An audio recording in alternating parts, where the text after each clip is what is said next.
Most people believe their financial condition can be improved simply by earning more money or cutting down a few expenses. Yet this belief has silently kept billions trapped in the same cycle for generations. The real mystery isn't why people struggle financially, it's why even people who earn far above average often find themselves broke at the end of every month. Why do doctors earning six figures, engineers earning high salaries, and business owners with strong income streams still experience financial pressure? To answer this, we must go far beyond the modern money mindset and travel back to the very origin of currency. In ancient marketplaces, people traded goods directly, grain for tools, livestock for fabric, but this primitive system lacked scalability. When the Lydians introduced the first standardized coins around 600 BCE, something extraordinary happened. Wealth became measurable, transportable, and most importantly, empires like Rome and Persia quickly realized that whoever controlled money controlled society.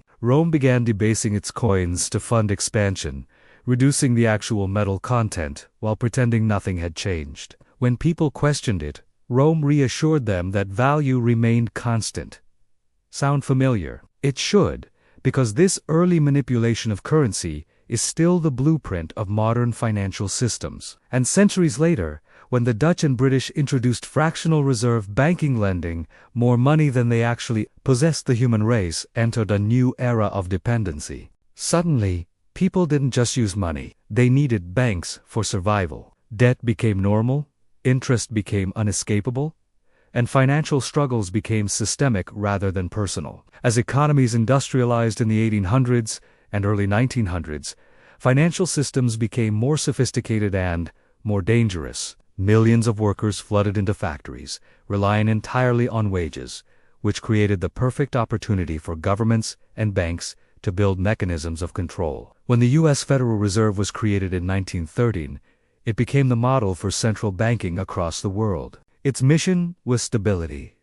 Its power was money printing. But the turning point came in 1971, when President Nixon ended the gold standard. For the first time in history, money no longer had any connection to physical value. It became a belief, a promise, an idea. Governments could print endlessly, banks could lend endlessly, and corporations could borrow endlessly, yet individuals remained stuck with limited income, rising costs, and a shrinking sense of stability. As credit cards became mainstream, banks discovered an even more profitable business model: human behavior. They realized people weren't logical. They bought emotionally, borrowed impulsively, chased lifestyles they could not sustain, and compared their lives to neighbors and celebrities. By the 1980s and 1990s, deregulation allowed massive banks and Wall Street institutions to exploit these psychological weaknesses. They created new financial products, new forms of debt,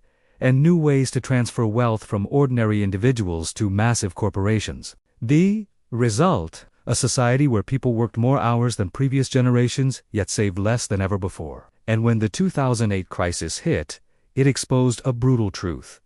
The financial system protects institutions, not individuals. Millions lost homes, retirement savings evaporated, global markets collapsed, but banks were rescued, governments printed trillions, and ordinary families were left to rebuild from ashes. We're told to budget better and stop being irresponsible, while the real causes of disaster were far beyond personal control. After 2008, financial gurus flooded social media with advice like skip your morning coffee, make a budget, and stop eating out. But these were superficial solutions to a deeper structural problem. The average person wasn't struggling because they bought coffee. They were struggling because wages stagnated while every essential cost skyrocketed. Over the last 40 years, wages grew roughly 14%, while the cost of housing, healthcare, education, and basic living rose between 200% and 300%. Today, more than 60% of adults live paycheck to paycheck, not because they are reckless, but because the math simply doesn't add up anymore. Credit cards filled the gap between wages and survival, trapping people in endless cycles of minimum payments and compounding interest. Social media magnified comparison culture, pushing people to spend money they didn't have to live a lifestyle they couldn't afford. And inflation, the silent thief, continues to erode savings every year. making it nearly impossible for people to get ahead even when they do everything right. Meanwhile, digital consumption has become a new financial battlefield. Every app, every screen, every advertisement is engineered to trigger spending through psychological manipulation, turning attention into debt. It's no longer about self-control. It's about understanding that the modern financial environment is designed to pull money away from you quietly, subtly, continuously. With all this chaos, many wonder how anyone can truly improve their financial condition today. The answer lies not in emotion, but in strategy, and not in fighting the system, but in understanding it. Every civilization that survived financially had one thing in common. They created surplus before expansion.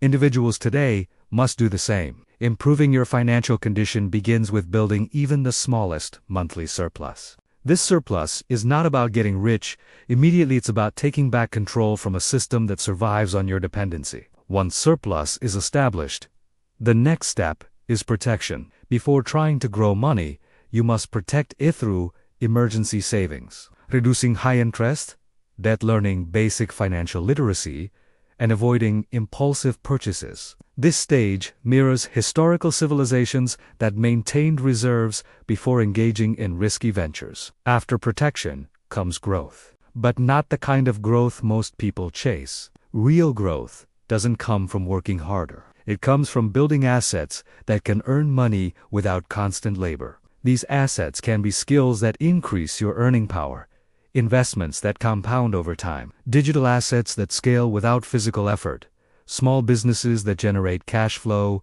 rental property, or intellectual property like books, videos, or online products. The moment you shift from consuming to creating, from buying assets to building assets, you separate yourself from the financial traps that keep most people stuck forever. If all of this sounds complex, it becomes simple when condensed into three powerful principles. First, understand the system. You cannot win a game when you don't know the rules. And most people never learn the rules of money. They learn how to work for money, but not how money works for them. Second, build small but consistent systems. Wealth is not built by sudden big decisions, but by repeated small habits, automatically saving, resisting lifestyle inflation, avoiding high-interest debt, learning continuously, and spending intentionally. And third, transition from consumer to creator. Every corporation, every platform, and every industry survives by encouraging consumption. Those who build instead of consume skills, businesses, investments, content, intellectual property, eventually break free from the cycle. As the world enters a new era defined by AI, automation, shifting global power, and digital currencies, the gap between the financially educated and the financially dependent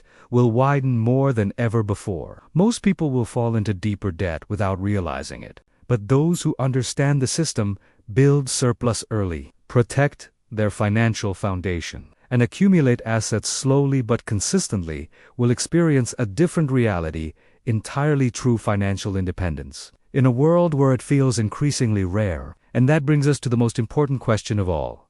In a world where financial systems are evolving faster than ever, where inflation quietly steals value, where debt becomes normalized, and where attention is weaponized, will you adapt and rise?